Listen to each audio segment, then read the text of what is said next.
네, 오늘 금요일 저녁에 함께 나누고자 하는 말씀은 재건이라는 제목을 가지고 하나님의 말씀을 나누고자 합니다. 에스라 느헤미야를 한 번쯤은 읽어보셨을 것이라고 생각합니다. 에스라 느헤미야는요, 히브리어 성경을 따라서 한 권으로 보는 것이 좋을 것 같습니다. 후대에 에스라와 느헤미야가 구분되었다고 보시면 되겠습니다. 에스라 1장부터 6장까지는 누구를 중심으로 내용이 전개되죠? 스룹바벨이라는 인물을 중심으로 바벨론의 포로로 붙잡혀갔던 이스라엘 백성들이 1차로 첫 번째로 귀환을 해서 무엇을 재건하죠? 성전을 재건하죠. 성전을 재건합니다. 그리고 에스라 7장부터 10장까지, 또 아까 제가 한 권으로 보는 게 좋다고 했잖아요. 에스라 7장부터 10장까지, 느헤미야 8장부터 10장까지는 누구를 중심으로 이야기가 전개될까요? 에스라를 중심으로 해서요, 이스라엘 백성들이 이제는 두 번째로 포로 귀환을 합니다. 에스라는 학사로서 여호와의 말씀을 가르치는 역할을 했죠.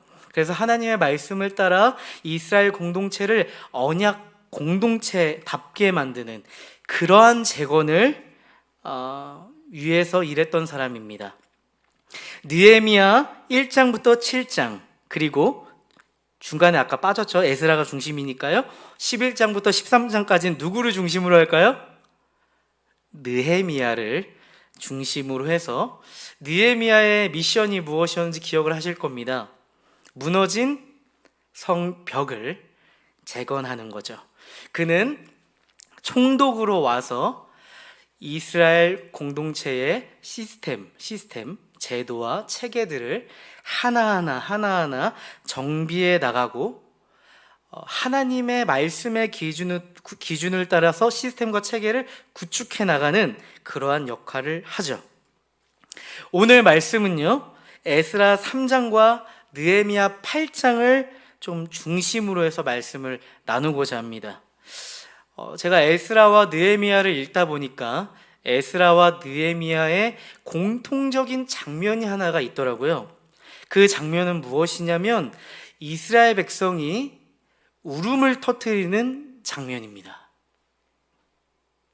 그런데 이 이스라엘 백성들의 이 울음이 터지는 이 장면을 보니까 이 시대를 살아가는 사람들, 성도들의 울음소리와도 같다라는 생각이 들었고, 또한 저의 울음소리와 같다는 생각이 들었습니다.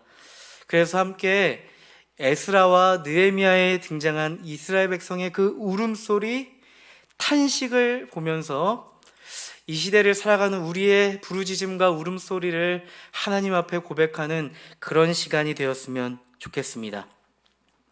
바벨론으로부터 귀환한 스룹바벨, 그리고 1차 귀환자들이 이제 예루살렘에 먼저 도착해서 가장 먼저 시행한 것은 아까 말씀드렸다시피 뭐라고요? 뭘 재건했다고요? 성전을 재건하는 일이었습니다. 에스라 3장을 보면요, 어느 날에 성전 재건의 이 착공식이 시작되느냐면 초막절에 성전 공사의 시작을 알리는 착공식이 시작됩니다. 초막절은 여러분이 잘 아시다시피 이스라엘 백성에게 상당히 중요하고 의미 있는 절기죠. 이집트로부터 구원하신 하나님의 은혜와 이집트를 탈출하여 40년 동안 광야 생활, 초막을 지으며 하나님의 은혜를 누렸던 그 때를 기억하면서 하나님을 찬양하고 그분의 은혜를 기념하는 날입니다. 초막절을 지내는 그날 성전이 착공되는데, 아무래도 포로에서 귀환했던 이스라엘 백성의 마음은 사뭇 달랐을 것 같습니다. 왜냐면요, 이집트와 같은 바벨론에서 포로가 되었다가 정말 광야와 같은 시절을 보냈다가 이제는 본국 고향으로 돌아온 거예요. 그렇기 때문에 이집트에서 탈출했고 40년 동안 광야 생활했던 우리 조상의 그 마음이 다시 한 번 더 그들의 삶에, 그들의 신앙 고백 가운데 오버랩이 되는 그런 순간이었을 것입니다. 또한 오늘 더 의미 있는 것은 성전 착공식, 성전의 이 기초를 놓으면서 이스라엘의 재건, 언약 공동체의 재건을 알리는, 시작을 알리는, 우리가 이제 회복될 날이요, 재건될 날입니다 라고 사람들에게 알리는 역사적인 날입니다. 그런데요, 오늘 이 에스라 3장 말씀을 보면요, 이 성전 착공식에 참여한 사람들의 반응이 두 가지로 갈립니다. 에스라 3장 12절, 13절 말씀을 다시 한 번 더 읽어보도록 하겠습니다. 제가 읽어드리도록 할게요.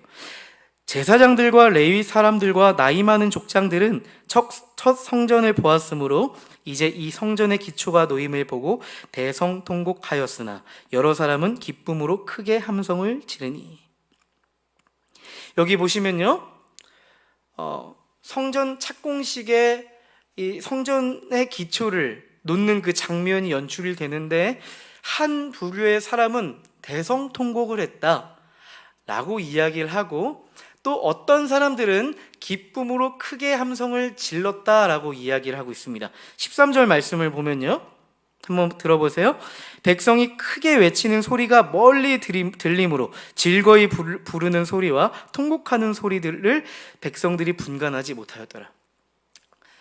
저는 이 말씀을 읽어보니까 상상이 되는 거예요. 성전 착공식이 이루어지는데 한쪽은 너무 좋아하는 거예요. 환호를 지르면서 우리 안에 회복과 재건이 일어납니다 라고 이야기를 하고, 한쪽에서는 엉엉 우는 겁니다. 근데 이 사람이 울어도 감정을 억누르면서 우는 울음이 있고, 정말 꺼이꺼이 우는 울음이 있는데, 오늘 말씀을 보니까 기쁨과 환호의 그 소리와 꺼이꺼이 울어대는 어떠한 부류의 소리가 비슷비슷해서 주위의 사람이 들었을 때 이게 기쁨의 소리인지 울음의 소리인지 분간할 수가 없었다라고 이야기했습니다. 여기서 보면 대성통곡했다라는 이 원어를 보면요, 아주 큰 소리로 흐느꼈다라는 거예요. 근데 특별히 이 12절 말씀을 보면 누가 대성통곡하고 흐느꼈는지에서 대상을 특정하고 있어요. 보니까요, 제사장, 레위 사람들, 나이 많은 족장들입니다. 그럼 한마디로 표현한다면 포로 귀환한 이 1세대 1차 포로 귀환 이 공동체에서 가장 시니어 그룹이라고 보시면 될 것 같습니다. 궁금증이 들지 않으십니까? 시니어 그룹은 왜 성전의 재건을 알리는 이 역사적인 날 슬퍼하며 소리내어 우는 것일까요? 시니어 그룹은 포로되었던 바벨론으로부터 돌아와서 그들이 재건할 예루살렘의 그 모습을 이렇게 상상했을 거예요. 아주 영광스러웠던 그 과거의 다윗 왕국, 솔로몬 성전을 기억하고 있었을 것입니다. 그러나 오늘 성전을 착공하는 그 모습을 보니까, 그 기초를 놓는 그 모습을 보니까, 이전의 영광과 비교해 보니까 너무 작고 초라해 보이는 모습인 거죠. 시니어 그룹은 너무나도 실망해서 울음을 멈출 수가 없었습니다. 자신들이 생각했던 그 성전의 모습이 아니었기 때문이죠. 이들은 재건될 그 성전이 다윗 왕국과 솔로몬 성전에 대한 이미지를 가지고 비교했기 때문에 생긴 결과였습니다. 여러분, 에스라와 느헤미야를 자세하게 읽어 가시다 보면 이스라엘 백성들의 재건과 개혁, 회복에 대한 의지를 느끼실 수 있을 거예요. 성전과 성벽을 재건하다가 수많은 사건과 사고가 일어나는 것을 보게 되실 것입니다. 그러한 사건과 사고, 재난과 어려움 앞에 포기할 법한데, 재건하려는 자와 재건을 막으려는 자들 사이의 충돌 앞에서도 끝까지 포기하지 않고 그들이 치열하게 성전 재건과 회복을 위해서 몰두하고 그 실마리를 놓지 않습니다. 그런데요, 여러분, 에스라와 느헤미야에 등장하는 이스라엘 백성의 열심의 그 이면을 우리는 볼 수 있어야 됩니다. 이스라엘 백성의 재건과 회복의 의지보다 더 명확하게 드러나는 그 이면을 우리는 볼 수 있어야 에스라와 느헤미야를 정확하게 본다고 할 수가 있습니다. 여러분, 에스라와 느헤미야의 이면에는 무엇이 담겨 있냐면 하나님의 헤세드가 담겨 있습니다. 사실 이 헤세드라는 표현은 교회에서 왕왕 들어보던 단어이실 텐데요, 이 헤세드라는 이 포괄적인 의미를 담긴 이 단어는요, 한마디로 정의하는 것은 대단히 어렵습니다. 아까 우리가 함께 첫 번째로 불렀던 그 찬양의 그 의미를 좀 담아서 함께 불렀는데요, 헤세드라는 그 단어의 뜻에는 하나님의 그 자비와 신실하심, 성실하심을 이 두 가지 의미를 합쳐놨다라고 생각하시면 쉽게 이해하실 수 있을 것 같아요. 또한 헤세드를 이해하고자 한다면 하나님의 사랑을 표현하는 한 가지 언어다.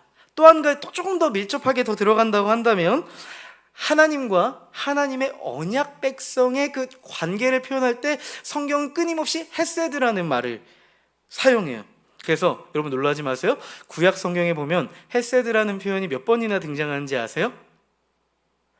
100번 이상, 200번 이상, 250번이 등장합니다. 그러니까 얼마나 이 성경 안에는 하나님의 헤세드, 하나님의 자비, 하나님의 신실하심, 하나님의 그 성실하심이 얼마나 깊고 넓게 담겨 있는지 우리는 알 수 있는 거죠. 에스라와 느헤미야도 하나님의 헤세드를 어렵지 않게 찾아볼 수 있습니다. 에스라 느헤미야의 이 헤세드라는 하나님의 헤세드는 총 8번 등장합니다. 자비라고도 표현하고 하나님의 은혜라고도 표현하고 하나님의 포기하지 않으시는 하나님의 긍휼한 여러 가지 단어로 번역이 됩니다. 사실 에스라와 느헤미야에 담긴 이스라엘 백성들의 그 재건하고자 하는 의지, 회복하고자 하는 그 갈망, 그것보다도 이스라엘 공동체를 진짜 재건하시고 회복하시고자 하는 하나님의 그 헤세드의 열망을 우리는 볼 수 있어야 한다는 것이죠. 사실 하나님께서는 그분의 헤세드를 통해서 바벨론에서 포로되었던 이스라엘 백성을 돌이키고 재건하고 싶으셨어요. 하나님의 이 재건의 목표는요, 단지 시스템의 재건, 체계로서의 재건, 아까 시니어 그룹이 생각했던 다윗 왕국과 솔로몬 성전을 상상하면서 맞아, 다윗 때와 같이 이스라엘 백성을 회복시켜야지, 솔로몬 성전 때와 같이 그 영광스러움을 가지고 이스라엘 백성을 회복시켜야지, 이거는 하나님의 생각이 아니었다는 거죠. 이스라엘 백성을 주도하는 시니어 그룹의 생각과 하나님의 헤세드에 기초한 하나님의 계획은 달랐다는 것입니다. 하나님의 이 회복의 목표, 재건의 목표, 그것은요, 에스라 느헤미야에만 나타나는 것이 아니라 사실 이 그림은 태초에 하나님께서 모든 만물을 창조하시고 사람을 만드시고 계획하셨던 그 목적이죠. 아담과 하와를 통해서 이루고자 하셨던 하나님의 나라죠. 창세기 12장 1절부터 3절까지 갈대아 우르로부터 아브라함을 불러 이루고자 하시는 그 큰 민족 하나님 나라였죠. 또한 그 아브라함과 언약하셨던 그 큰 민족이 다윗 왕국으로 펼쳐지지 않습니까? 하나님의 나라의 영광으로 나타났던 것이 다윗 왕국이고 솔로몬 성전이었습니다. 그러나 시간이 지나자 이들에게는 다윗 왕국, 솔로몬 성전이라는 그 이상향, 그들이 꿈꾸는 아주 영광스러운 모습은 남아있었지만 진짜 하나님의 헤세드에 기초한 하나님의 자비와 하나님의 신실하심에 기초한 하나님 나라의 그림은 없었다는 것입니다. 여러분 한번 상상을 해보십시오. 하나님의 헤세드, 하나님의 계획에 기초하지 않은 다른 재건과 다른 회복이 과연 성공할 수 있을 것이라고 생각하십니까? 그건 불가능한 일입니다. 시니어 그룹이 생각하던 그 재건에 대한 꿈과는 다른 하나님의 그 재건의 기준이 그들에게 필요했습니다. 하나님께서 의도하시고 꿈꾸셨던 그 하나님 나라라는 명확한 기준이 그들에게 있어야 합니다. 왜냐하면 하나님께서 꿈꾸셨던 그 재건과 회복은 껍데기의 회복이 아니었기 때문이죠. 하나님이 원하시던 재건과 회복은 속사람의 회복이었기 때문입니다. 본질의 회복이었기 때문입니다. 여러분, 하나님이 그 헷세대의 그 절정을 한번 떠올려 보시길 바랍니다. 하나님이신 그분이 사람으로 오셨고, 사람으로 오신 그분이 자신의 생명을 내어놓고 그분의 백성들을 회복하고 재건하시지 않았습니까? 이스라엘 백성들은 예수께서 하나님의 아들이라고 할 때 그들이 했던 첫 번째 착각이 무엇인지 아십니까? 정치적 메시아라고 생각했다는 것입니다. 하나님이 그들의 삶의 시스템과 체계를 바꿔줄 수 있고 로마의 압제로부터 정치적인 자유를 허락해 줄 거라고 믿었거든요. 근데 그들은 겉모습만 보았습니다. 예수께서 이 땅에 오신 목적은 단순히 정치적인 이데올로기를 회복시키기 위함이 아니었죠. 우리의 속사람을 회복시키고 완전한 하나님 나라를 이루기 위해서 이 땅에 오셨다는 것이죠. 오늘 본문에 보면 막상 그들은 성전을 착공하며 회복하고 재건하고자 하는 꿈을 가졌지만 그 방향이 하나님 나라와는 다르다는 것을 우리는 볼 수 있습니다. 느헤미야 8장으로 가보시면요, 또 다른 울음소리가 등장합니다. 수룹바벨과 사람들은 성전을 재건했고, 또한 느헤미야를 통해서 성전과 이스라엘 백성을 보호할 성벽이 재건되었습니다. 재밌게도 이 느헤미야 8장은요, 성벽이 재건됐고 성전이 재건된 그 후에 의도적으로 저자가 이 본문을 삽입한 것으로 보입니다.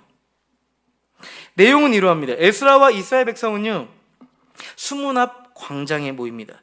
사실 이 수문 앞 광장은요, 사람들이 많이 왕래하는 곳이라고 생각하면 될 것 같아요.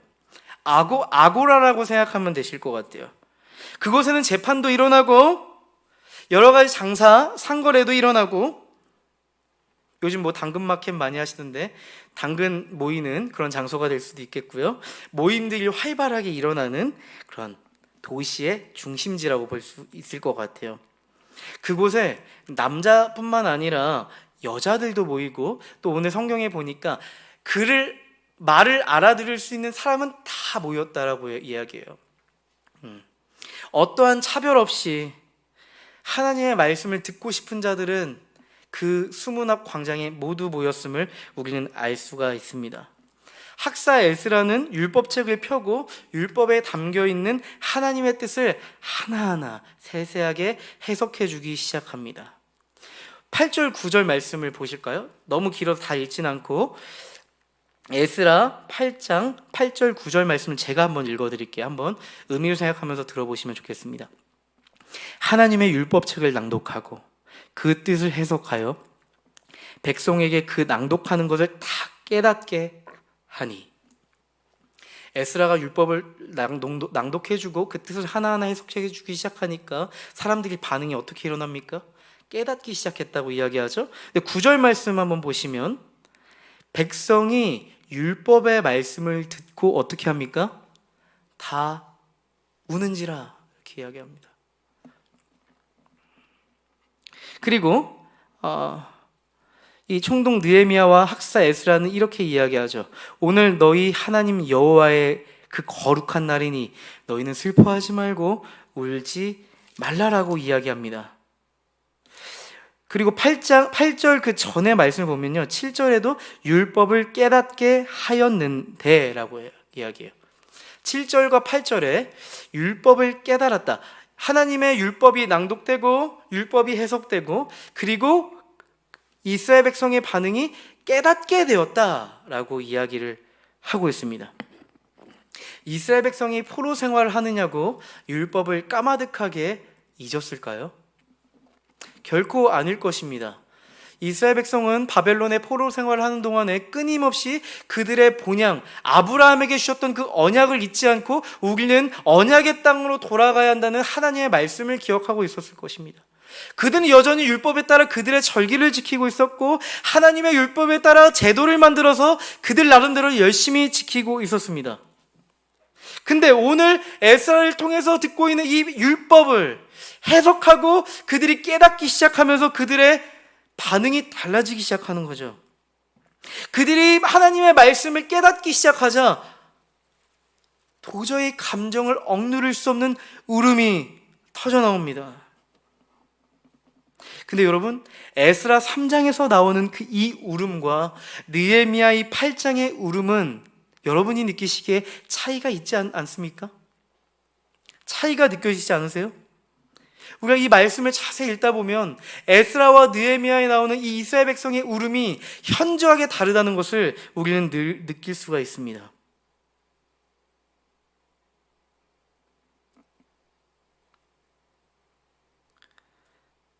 그들은요, 무엇이 달라졌습니까? 이스라엘 백성은 성벽 재건과 성전 재건, 그들의 시스템과 체계를 회복하고 재건해야 되는데 몰두하고 그것을 성취했지만 궁극적으로는 율법을 통해 이스라엘 언약 공동체의 그 모습, 자기 자신의 모습을 봤을 때 우리를 둘러싼 껍데기는 완벽하게 준비되었지만 성전 안에 있고 성벽 안에 있는 우리의 모습은 여전히 바벨론에서의 삶과 전혀 다르지 않다는 것을 직시하게 되었기 때문에 그들은 하나님 앞에 민망함을 가지고 눈물 흘리며 통곡할 수밖에 없었던 것이죠. 율법에 드러난 그 하나님의 헤세드를 보게 되었고 하나님의 헤세드에 기초한 언약 공동체의 모습과 하나님 나라의 그 백성의 모습이 어떠해야 되는지 명확하게 보니까 내가 그동안 살아왔던 그 삶이 하나님 앞에 너무나도 부끄럽고 도저히 하나님 앞에 얼굴을 들 수 없는 그 부끄러움이 그들 안에 찾아온 것입니다. 내 삶이 얼마나 하나님 나라와 가깝지 않았는가? 내가 하나님 앞에 여태까지 율법에 따라 기도했던 모든 것들이 하나님의 꿈과 하나님의 헤세드와 다른 나의 꿈과 계획이었다는 것을 그들은 깨닫게 된 것이죠. 진짜 우리가 재건하고 회복해야 됐던 것은 제도도 아니고 시스템도 아니고 체계도 아니고 우리의 속사람이라는 것을 깨닫게 된 것입니다. 그들은 하나님 앞에 울 수밖에 없었고 민망함을 가지고 마음을 칠 수밖에 없었습니다. 여러분, 느헤미야는 이렇게 말합니다. 여러분 하나님 나라를 깨달았으니 이제는 더 이상 슬퍼하지 마십시오. 더 이상 우리가 슬퍼할 일을 하지 맙시다. 이제 하나님 나라를 이루는 것이 우리 안에 재건되고 회복되어야 됩니다. 이제 성전 재건은 끝났고 성벽 재건도 마무리가 되었습니다. 진짜 우리 안에 재건되고 회복되어야 될 것은 우리가 하나님 나라답게 살면서 하나님 나라의 백성답게 살면서 여호와 하나님을 기뻐하는 것입니다. 이것이 우리 안에 참된 힘이 될 것입니다. 그렇게 이야기하는 것이죠. 저는 이 본문을 보면서 어쩌면 우리의 삶과 신앙 가운데 내 삶의 모습 가운데 내가 꿈꾸는 하나님의 뜻 그리고 하나님의 헤세드에 기초한 하나님의 뜻이 어쩌면 조금 달릴 수 있겠다라는 생각이 들었습니다. 우리는 어쩌면 모든 귀를 닫고 이것이 재건이고 이것이 회복이고 내가 재건되고 회복되려면 이렇게 해야 돼 꼭지점을 두고 마침표를 찍고 달려가고 있지만 우리는 날마다 하나님의 말씀에 기초해서 과연 그것이 하나님의 헤세드에 기초했고 하나님 나라다운 재건과 회복인지를 우리는 면밀하게 관찰해야 됩니다. 사실 재건해야 되고 회복하고자 하는 의지는 누구에게나 다 있습니다. 행복하게 살고 싶고 내 안에 무너진 삶이 회복되고 우리의 신앙이 회복되고 우리 가정이 회복되는 그 일은 누구나 갖고 있는 꿈과 소망이죠. 하지만 어느 순간 우리가 삶을 살아가는 동안에 하나님의 헤세드에 기초하지 않은 나의 뜻과 경험이 그 안에 너무나도 많이 담겨 있어서 그에 따라 실망하기도 하고 그에 따라서 기쁘기도 하는 그런 어려움과 오류에 빠지고 있을지도 모르겠습니다.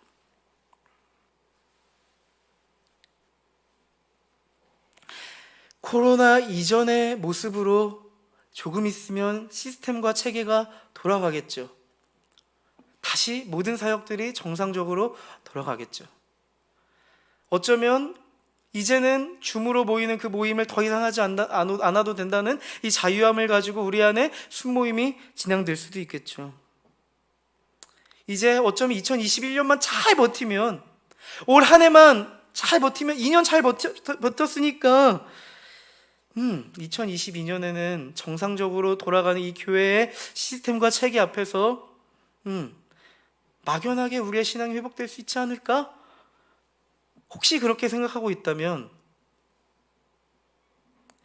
우리는 다시 한번 하나님의 세대에 기초해서 이 2년 동안 하나님께서 우리에게 허락하신 이 상황 가운데 우리가 진짜 돌아가야 될, 재건해야 될, 회복돼야 될 것이 무엇인지를 기억해야 됩니다. 만약에 이스라엘 백성들이 언약의 땅에서 멸망하고 바벨론으로 돌아가서 포로 귀환할 그날만 기다렸다면 그들이 포로되었던 그 시절은 헛된 시절로 보내고 만 것입니다. 그들은 바벨론에 포로되었을 때 다윗 왕국이 얼마나 우상 숭배를 했고 그들 안에 약자를 돌보지 않는 정의와 공의가 없었는지를 바라보면서 적어도 우리가 언제 그 땅으로 돌아갈지는 모르겠지만은 바벨론에 살아가면서 바벨론 사람들과 다른 하나님 나라다운 삶을 살아가야겠다라고 하는 그런 긍지와 그런 뚜렷한 회복의 모습이 있었어야겠죠. 그러나 그것이 없었기 때문에 그들은 포로로 귀환했을 때 우선적으로 시행했던 것이 체계요, 시스템이요, 제도요. 그러나 다윗 왕국과 솔로몬 성전에 비해서 현저하게 부족한 그 모습을 보면서 낙담하고 마는 그 모습에 처했던 것이죠. 여러분, 우리 안에 재건하고자 하는, 회복하고자 하는 열망을 가지고 이 자리로 오신 줄 압니다. 우리 모두가 정말 재건과 회복의 마음이 없다면 이 자리에 올 수 없었겠죠. 우리가 함께 나눴듯이 이 에스라와 느헤미야 안에 하나님의 헤세드가 담겨 있다는 걸 우리는 기억해야 됩니다. 우리의 회복과 재건의 의지보다도 더 크시고 넓고 깊은 하나님의 헤세드, 하나님의 그 자비와 그 하나님의 신실하심이 우리의 삶 속에 여전히 작용하고 있고 끊임없이 노크하시면서 내가 원하는 회복은 바로 이것이라고 이끌고 계십니다. 하나님께서는 우리의 근시안적인 그 눈을 뜨게 하고 싶으시고 내 안에 갇혀서 열심히 신앙생활도 하고 열심히 달려가고 있는 우리의 삶을 잠깐 멈추고 그 귀를 열기를 원하시고 다시 그 헤세드의 은혜로 우리의 영혼을 깨우기를 원하십니다. 오늘 이 금요일 저녁에 이 에스라와 느헤미야에 담겨있는 이스라엘 백성의 울음을 보시면서 우리는 이 울음소리 안에 우리의 양가 감정이 담겨있는 울음을 보게 되었을 것입니다. 어쩌면 우리가 생각하는 것보다 회복의 속도가 너무나 더디고 코로나 시기에 우리의 가정이 회복되어야 될 것들이 너무나도 많이 보이는데 회복되지 않는 것 같아서 조바심이 나기도 하는 그런 모습도 우리 안에 있을지 모르겠습니다. 우리 안에 하나님의 그 헤세드에 기초한 그 회복의 마음이 오늘 이 저녁에 부어지기를 원합니다. 우리 함께 이 시간 함께 찬양하시면서 오늘 들은 말씀 가지고 기도했으면 좋겠습니다.